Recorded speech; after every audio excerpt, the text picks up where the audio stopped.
여러분 안녕하십니까? 2021년 6월 13일 주일을 맞아서 이 주일에 주시는 복된 말씀 함께 나누겠습니다. 그동안 시편 묵상하다가 오늘부터 다시 출애굽기 묵상으로 들어왔습니다. 출애굽기 25장 말씀이 되겠습니다. 제가 부분적으로 봉독을 하겠습니다.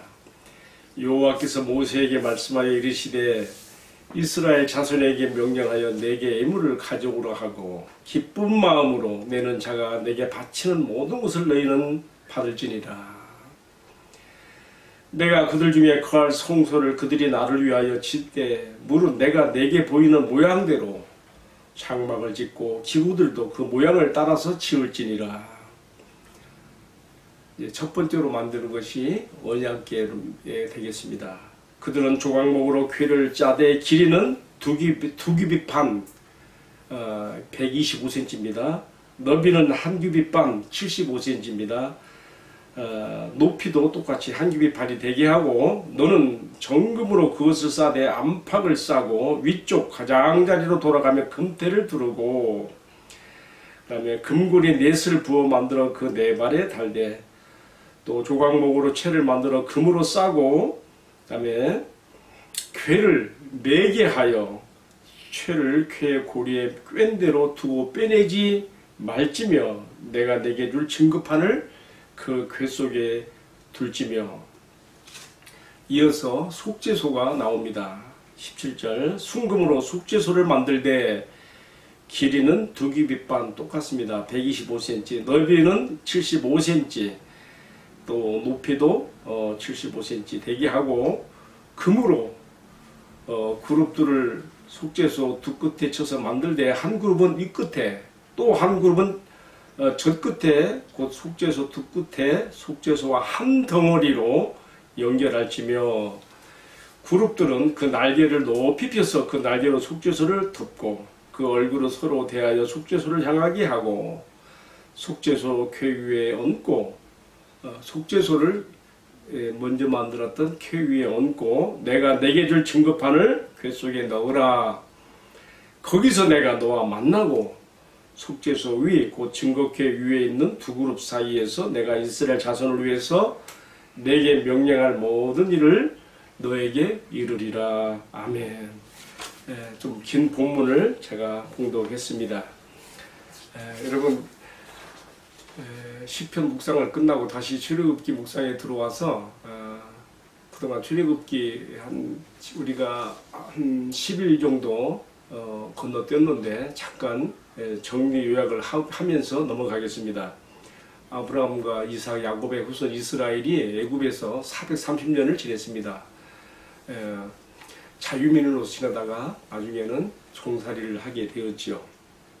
하나님께서 약속하신 때가 가까움에 그들을 출애굽시키시고 해방을 시키시는데 10가지 재앙으로 바로와 애굽의 손에서 건져내시고 이제 출애굽기 13장에서 그들이 해방되어서 14장에서 홍해를 건너고 그리고 19장에서 그들이 시내산 앞에 도착하여 하나님과 왕과 백성으로서의 언약을 체결하며 20장부터 24장까지는 하나님께서 자기 백성 이스라엘을 다스리는 통치 법령으로서 율법과 율례를 주신 것까지 우리가 묵상을 했습니다. 이제 오늘의 말씀 매우 중요합니다. 뭐냐면요, 하나님께서 자기 백성 가운데 함께 거주하기 위해서 성막을 지으라고 하신 것입니다. 자, 우선 먼저 제가 성막의 전체적인 구조가 어떻게 생겼는지 이미지를 띄우겠습니다. 한번 보십시오.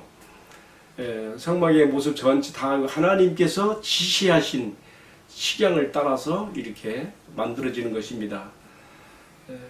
이제 이어서 이 성막 안에 들어있는 기구들 가운데 가장 먼저 언약궤를 만들려고 하는 말씀이 나오는데 언약궤에 대한 이미지도 제가 띄우겠습니다. 한번 보십시오. 언약궤가 아까 제가 읽을 때 나온 말씀처럼 너비가 125cm 그리고 길이가 75cm 높이가 75cm 그렇게 되어 있습니다.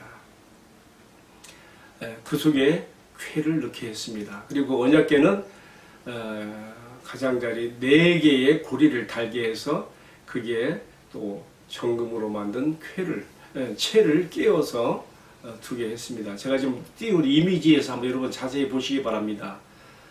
언약궤를 만들게 하신 다음에 거기에 하나님께서 모세에게 주게 되는 이 증거판 돌판을 거기에 넣게 하였습니다. 자, 이어서 두 번째 그림으로 속죄소를 보십시오. 그 속죄소가 바로 언약궤하고 똑같은 식양으로 넓이, 폭, 높이가 다 똑같습니다. 틀린 점은 그 위에 두 그룹이 서로 얼굴을 마주하여 이 속죄소를 덮고 있는 것입니다. 중요한 것은 하나님께서 이 속죄소에서 모세에게 내가 너를 만날 것이다. 그리고 내가 이스라엘에게 할 말을 너에게 그때 거기서 내가 지시할 것이다. 그렇게 말했습니다. 자, 우선 제가 먼저 이렇게 여러분들의 성막과 오늘 첫 번째 성막의 기구로서 소개하는 언약궤 또 속죄소를 말씀드렸습니다. 그러니까 속죄소와 언약궤는 물론 따로따로 만들지만 함께 붙어 있습니다. 언약궤가 아래에 있고요. 속죄소가 위에 붙어 있습니다. 그래서 하나님께서 말씀할 때에도 언약궤 위 속죄소에서 내가 너를 만날 것이며 또 이스라엘에게 내가 할 말을 지시하겠다. 그렇게 말씀하시는 것이죠. 제가 이제 띄운 그림을 여러분 보시고 잘 이해하기 바라며 이제 오늘의 말씀에 주시는 교훈으로 들어가겠습니다. 첫 번째는요. 하나님께서 모세에게 말씀하실 때 내가 너희 중에 거할 나의 집, 나의 장막을 만들어라 하시면서 어떻게 말했습니까? 백성들이 기쁜 마음으로 드리는 예물을 받으라 그랬습니다. 하나님의 집을 지면서 억지로 함이나 인색함으로 하면 안 되지요. 정말 즐거이 자원하여 하나님의 집을 짓는데 하나님의 거할 처소로서 성막을 짓는데 내가 가진 예물이 나의 정성이 거기에 들어간다 할 때 얼마나 기쁨, 이건 정말 은혜입니다. 은혜로서 참여할 수 있는 기쁨이죠. 하나님께서 모세에게 말씀하십니다. 기쁨으로 즐거워함으로 드리는 자들의 것을 받아서 사용하여 장막을 지으라고 말씀하십니다. 여러분 이미 하나님께서 우리에게 하나님께 드리는 우리의 예물, 헌금의 정신이 어떠해야 되는가를 이미 말씀하신 것이죠. 고린도후서 9장 6절부터 7절까지에서도 보게 되면 우리에게 헌금의 정신을 분명히 말씀해 주셨어요. 각각 그 마음에 정한 대로 할 것이요. 인색함으로나 억지로 하지 말지니 하나님은 즐겨내는 자를 사랑하시리라 그랬습니다. 참 하나님 앞에 기쁨으로 즐거움으로 이렇게 내는 자들의 예물을 통하여서 하나님 영광 받으시고 하나님 일에 쓰임 되도록 그렇게 하시는 것이지요. 자, 첫 번째로 우리가 받는 교훈은 즐거이 자원함으로 마음에 정한 대로 예물을 드려야 한다는 교훈입니다. 두 번째로는요. 주신 말씀 보면 내가 그들 중에 거할 나의 집, 나의 성소를 내가 지시하는 대로 만들어라 그랬습니다. 여러분 여기서 우리가 중요한 교훈이 있습니다. 이 성막이 나중에 어떻게 되죠? 솔로몬 시대 가서는 성전이 됩니다. 그렇다면 지금 오늘 우리 시대에 이 성막, 성전을 대신할 하나님이 거하시는 집은 어디에 있습니까? 여러분, 자 그렇다면 언약 백성들에게 성막에서 그리고 후에는 성전에서 거하신 그 하나님께서 지금 오늘 우리 시대에 하나님의 집은 어디에 있습니까? 어디에 있죠? 고린도전서 3장 16절에 바울이 고린도 교회 성도들을 향해서 분명히 이 점을 이해시키고 있습니다. 너희가 하나님의 성전인 것과 하나님의 성령이 너희 안에 거하시는 것을 너희가 알지 못하느냐 그랬습니다. 이제는 나의 몸을 성전 삼고 감히 정말 황송하게 나의 몸을 성전 삼고 내 안에 나의 영혼을 지성소 삼으셔서 내 안에 주님은 거처하십니다. 요한계시록 3장 20절 말씀에 보게 되면 예수님께서 라오디아 교회 성도들의 뜨뜻미지근한 그 신앙을 책망하시면서 내가 너희와 한 몸 되고 하나 되어 함께 거하는 그런 신앙과 삶이 되기를 바란다 하신 말씀이 있습니다. 뭡니까? 볼지어다 내가 문 밖에서 두드리노니 누구든지 내 음성을 듣고 문을 열면 내가 그에게 들어가 그런 나로 더불어 먹고 나는 그로 더불어 먹으리라. 이제 내 마음 그리스도의 집이 되는 것이죠. 오늘 주님께서 말씀하십니다. 내가 그들 가운데 거할 나의 장막 나의 집을 지어라. 그 집이 성막에서 성전에서 그리고 이제 예수님의 십자가 부활 이후에 오늘 우리에게는 나의 몸을 성전 삼고 내 안에 거하셔서 나와 함께 사시는 주님, 이제는 내가 황송한 이 은혜와 축복을 받은 것을 우리가 꼭 명심해야 되겠습니다. 이어지는 교훈으로서요, 세 번째 교훈으로서는요, 이 성막의 기구들을 만들 때 지금 첫 번째로 뭘 만들어야 했죠? 언약궤. 그 다음에는요, 속죄소. 이 재료가 뭔지 아십니까? 말씀해 보게 되니까 조각목으로 속죄소를 만듭니다. 이게 보니까요, 조각목으로 쾌를 만들라고 하셨고요.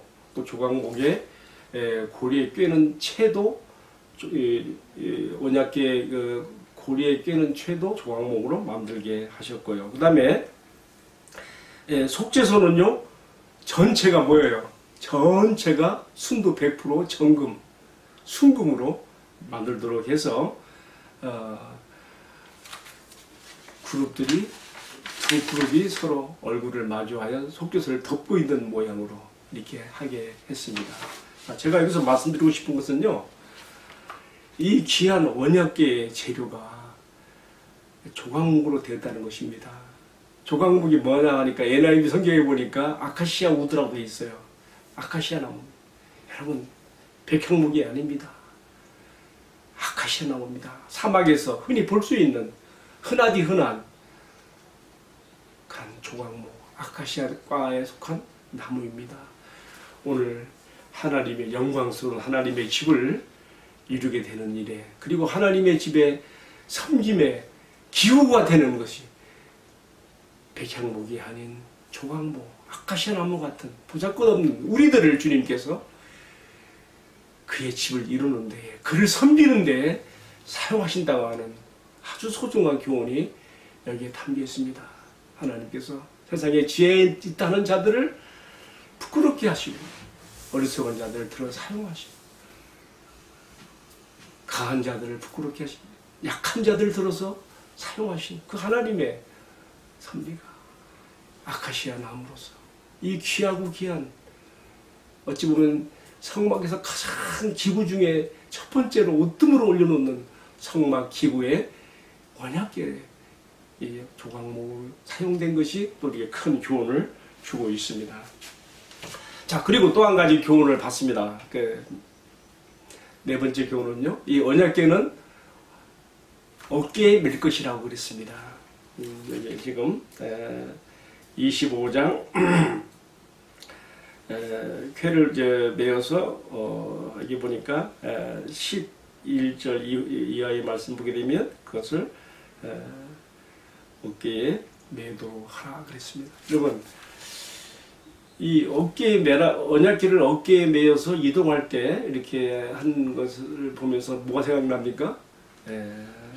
사무엘하 6장에서 다윗이 시온 산성, 예루살렘, 여부수 족속에게 예루살렘 산성을 해갖고 거기에 시온 산성을 이룬 다음에 제일 먼저 하고 싶었던 게 뭐였어요? 언약궤를 그 안에 드리는 거였습니다. 그때 3만 명을 동원하고 막 풍악을 울리면서 언약궤를 아비나답의 집에서 모시고 나오는데 어떻게 하니까 새 수레, 소가 모는 새 수레에 언약궤를 실어서 그 집의 아들인 나독과 아우사가 같이 따라 나왔습니다. 그 타작마당에 이르러 막 이 언약궤를 실은 소가 막 뛰니까 우사가 그걸 만지다가 하나님께서 거기서 즉사하게 하셨죠. 여러분 매우 중요한 교훈이 여기 담겨 있습니다. 제가 이것만 얘기가 너무 길기 때문에 이 정도로 제가 그냥 정리합니다. 언약궤는 어떻게 해요? 이동할 때 어깨에 메고 할 것이라. 그래서 언약궤를요, 만든 그 방법을 보게 되면요, 언약궤 네 발에 고리를 달았는데 그게 채를 껴서 빼지 말라 그랬어요. 채를 낀 상태로 그렇게 지성소에 놓아두라, 보관을 그렇게 되어 있습니다. 자, 하나님의 말씀이 들어있는 그 언약궤는 제사장들의 어깨 위에서 그것이 이동되어야 했습니다. 자, 저는 오늘 말씀 마지막으로 아주 중요한 교훈으로서 하나님과의 만남의 장소로서의 언약궤의 속죄소를 말씀드려야겠습니다. 여러분, 오늘 말씀 마지막 22절에 보게 되면요, 내가 너와 거기서 만나고, 야, 하나님께서 모세를 만나주시는 그 장소가 다른 곳이 아니에요. 지성소 안에 언약궤 위에 있는 속죄소, 그러니까 언약궤와 속죄소가 함께 붙어 있는 거예요. 속죄소 위 두 그룹이 속죄소를 덮고 있는 바로 거기서 내가 너와 만나고 내가 거기서 이스라엘에게 할 말을 주겠다 그랬습니다. 자, 여러분, 오늘 이것도 우리 신앙과 삶에 적용을 해야 됩니다. 자, 그렇다면 오늘 우리는 어떻게 하나님을 만날 수 있습니까? 우리가 하나님을 어떻게 그의 존재에 나갈 수 있습니까? 옛 언약 백성들의 시대에는요, 함부로 나갈 수 없습니다. 대제사장만이 1년에 한 번, 그것도 손에 양푼에 담은 양의 피를 들고 들어가서 그 피를 뿌리고 하나님 앞에 나가 만날 수 있었습니다. 이제는 어떻게 만납니까? 저는 속죄소와 언약궤라는 이 두 기구 속에 의미가 있다고 봅니다. 하나님을 만나는 방법으로서 하나님을 만날 수 있는 하나님의 은혜의 수단으로서 두 가지가 제시되고 있습니다. 하나는 속죄소입니다. 속죄소. 거룩하신 하나님 앞에 어찌 감히 우리가 나갈 수가 있습니까? 여기서 두 그룹이 속죄소를 덮고 있다는 것은 하나님의 거룩함을 수호하는 표시로서 함부로 사람의 접근을 하지 못하도록 막고 있는 하나의 상징적 표시이기도 합니다. 어떻게 그 나갈 수가 있습니까? 우리가 하나님께서 우리에게 보내신 우리의 속죄의 축복이 되신 어린 양 예수 그리스도의 피를 힘입어 나가야 할 것이며, 또 언약궤라는 것은 뭡니까? 그 안에 언약궤는 그 안에 들어있는 언약의 돌판, 증거판, 말씀, 중요한 것이죠. 우리의 믿음이라고 하는 것은 그냥 하는 믿음이 아닙니다. 우리에게 주신 말씀, 하나님께서 우리 자신을 나타내신 그 말씀에 반응하는 우리의 반응, 하나님의 말씀에 대해서 계시하시는 것에 대해서 우리가 어떻게 반응하는가에 대한 믿음을 가지고 우리가 가서 만나야 되는 것이죠. 오늘 저는 그 두 가지를 여러분에게 나누고 싶습니다. 어떻게 우리가 거룩하신 하나님 앞에 나갈 수가 있습니까? 어린 양 예수의 속죄의 피를 의지하는 믿음으로, 그리고 하나님의 말씀에 반응하는 믿음으로 우리가 나가서 하나님을 만날 것입니다. 하나님께서 이렇게 자기 아들 어린 양 예수 그리스도의 속죄의 피를 힘입어 나오는 자들의 예배를 받으시고 만나주시며, 그가 주신 말씀에 반응하여 믿음으로 나오는 자들을 받으시며 우리를 축복하시는 것을, 만나주시는 것을, 또 우리에게 말씀해 주시는 것을 오늘의 말씀의 결론으로 함께 나누겠습니다. 기도하겠습니다. 옛 언약의 백성들에게 함께 거하기 위해서 내가 너희 가운데 거할 집을 만들라고 하신 주님, 이제는 내 몸을 성전 삼고 내 안에 거하시며 내가 어린 양 예수님의 보혈을 의지하여 또 주의 말씀을 의지하여 나갈 때 나를 만나주시고 또 나에게 말씀하여 주시며 은혜를 베풀어 주시는 주님을 감사드립니다. 내 영혼의 지성소에서 이 언약궤의 의미로서 주신 주의 말씀과 속죄의 근거로서 주신 주님의 보혈을 잊지 않으며 항상 주님의 임재 앞에 나가는 신앙과 삶이 되게 하여 주옵소서. 이 모든 말씀을 전개하신 우리 주님 예수 그리스도의 이름을 받들어 기도 올리옵나이다. 아멘. 감사합니다. 마쳤습니다.